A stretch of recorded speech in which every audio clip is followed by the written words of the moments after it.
بڑی محنت کی ہے. اگر کوئی سمندر میں کشتی میں سفر کر رہا ہو، معذرت کے ساتھ اشارہ صرف، پھر تفصیل سے کبھی بات کریں گے.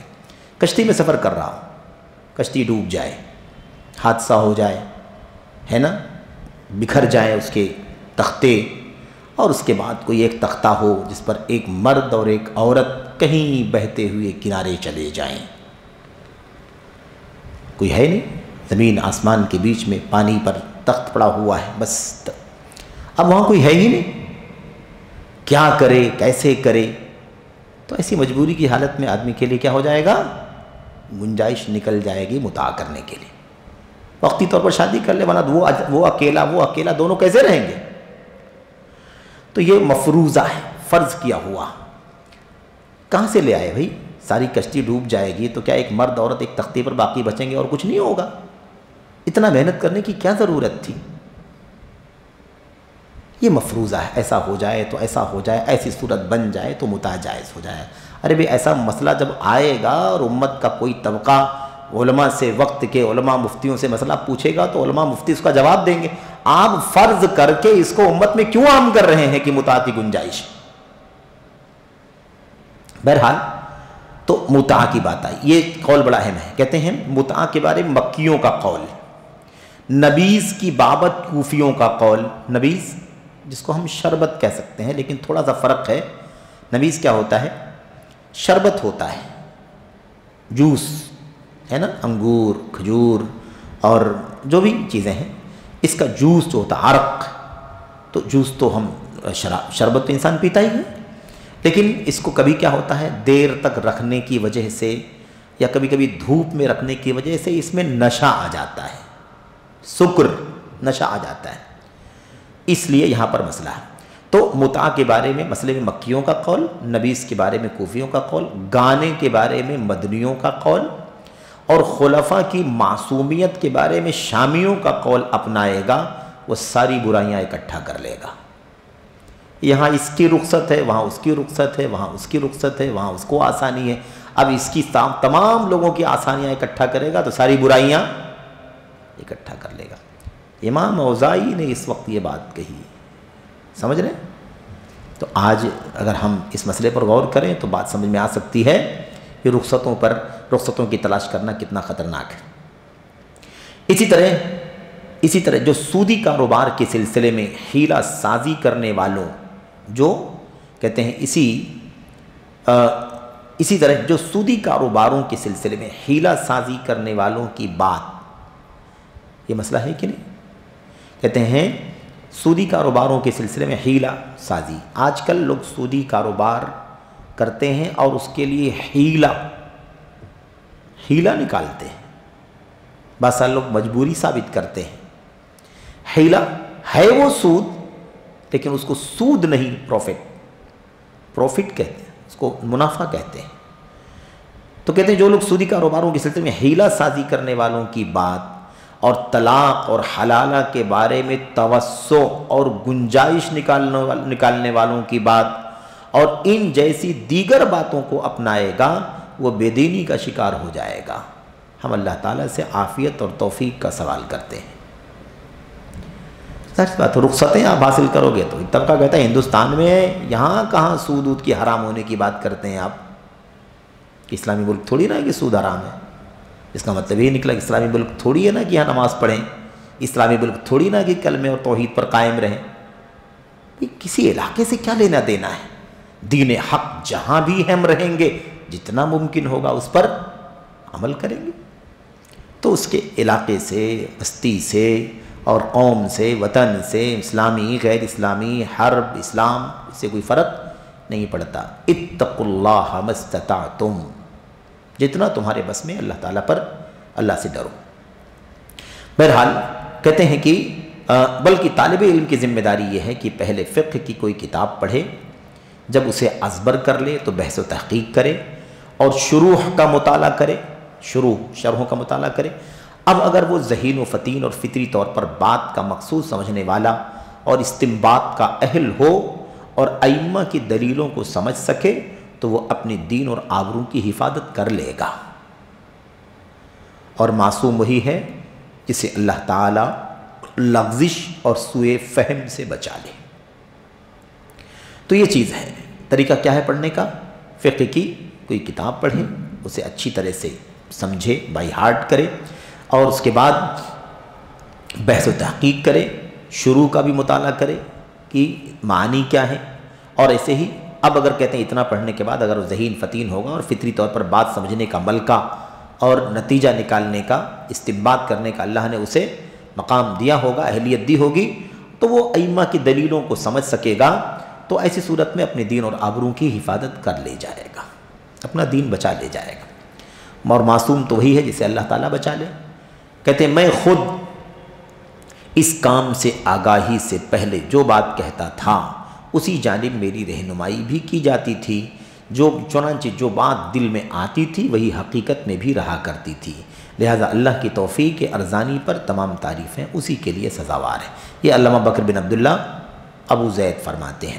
تو خلاصہ کلام کیا نکلا کہ اللہ تبارک و تعالیٰ کی طرف سے مدد ہو، آدمی علم حاصل کرے، فقہ کی چھوٹی کتاب پڑھے، پھر اس کے بعد اسے اچھی طرح سے ازبر کرے، پھر اس کے بعد اس کی شرح اور اس کے معنی پر غور کرے، اور پھر اس کے بعد ان دلیلوں سے استنباط کرے، مسائل کو نکالے۔ اگر اس کی طاقت صلاحیت اللہ نے دی ہوگی تو انشاءاللہ تبارک و تعالیٰ اللہ کے دین پر چلے گا، پھر یہ نوبت نہیں آئے گی اس کی رخصت اس کی رخصت، ادھر سے شاذ قول ادھر سے شاذ رائے، اس پر عمل کرو، اس کی نوبت نہیں آئے گی۔ بہرحال تو یہ چند باتیں تھیں، انشاءاللہ تبارک و تعالیٰ بقیہ باتیں اگلے حلقے میں آئندہ ہوں گی۔ اللہ سے دعا ہے کہ اللہ تعالیٰ نے اور آپ کو یہ باتیں سمجھنے کی اور اس کے مطابق عمل کرنے کی توفیق عطا فرمائے۔ آمین رب العالمین۔ وصلی اللہ وسلم وبارک علی نبینا محمد وعلی آلہ وصحبہ اجمعین۔ السلام علیکم ورحمۃ اللہ وبرکاتہ۔